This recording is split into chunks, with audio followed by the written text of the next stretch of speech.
श्री ए.वाय. पाटील माध्यमिक विद्यालयाचे पारितोषिक वितरण व वार्षिक स्नेहसंमेलन मोठ्या उत्साहात संपन्न. पाहुयात सविस्तर. व्यंकनाथ शिक्षण प्रसारक मंडळ सोळांकुर संचलित श्री ए.वाय. पाटील माध्यमिक विद्यालय कोनोलीतर्फे असोंडोली तालुका राधानगरी जिल्हा कोल्हापूर या ठिकाणी वार्षिक स्नेहसंमेलन व पारितोषिक वितरणाचा कार्यक्रम मोठ्या उत्साहात संपन्न झाला. यावेळी कार्यक्रमाचे अध्यक्ष संस्थापक सचिव श्री व्यंकनाथ शिक्षण प्रसारक मंडळ सोळांकुर तसेच केडीसीसी बँक संचालक माननीय श्री ए.वाय. पाटील साहेब उपस्थित होते.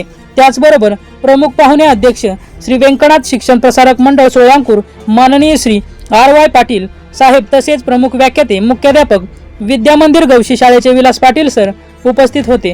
त्याचबरोबर राशीवर गावचे माजी सरपंच सागर धुंद्रे साहेब, कौलवचे साई उद्योग समूहाचे संस्थापक माननीय श्री चंद्रकांतदादा पाटील कौलवकर तसेच माजी पंचायत समिती सभापती विलास हळदे साहेब, ए.वाय. पाटील माध्यमिक विद्यालयाचे माजी मुख्याध्यापक विकास तोरसकर तसेच विद्यालयाचे मुख्याध्यापक माननीय एस.के. कुंभार सर, कोनोली ग्रामपंचायतचे सरपंच वृषाली पांडुरंग टिंगे, उपसरपंच सरदार कांबळे, ए.वाय. पाटील माध्यमिक विद्यालयाचे शाळा व्यवस्थापन समितीचे अध्यक्ष राजाराम पाटील, उपाध्यक्ष संभाजी कुपले व सर्व सदस्य उपस्थित होते.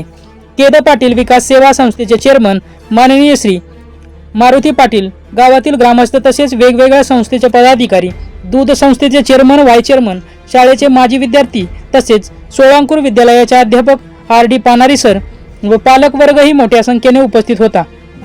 कार्यक्रमाचे सूत्रसंचालन माननीय महावीर चांदणे सर यांनी केले तसेच संदीप चरापले सर यांनी पाहुण्यांचे स्वागत केले. त्याचबरोबर आभार के जाधव सरांनी मांडले तर कार्याच्या क्रमांची सांगता संदीप जाधव यांनी केली.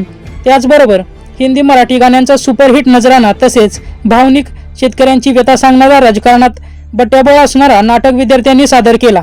झुंजार न्यूज महाराष्ट्र प्रतिनिधी लहू कुपले, कोल्हापूर. अशाच ताज्या घडामोडी पाहण्यासाठी आत्ताच झुंजार न्यूज महाराष्ट्र या चॅनलला लाईक, शेअर आणि सबस्क्राईब करा. झुंजार न्यूज महाराष्ट्र.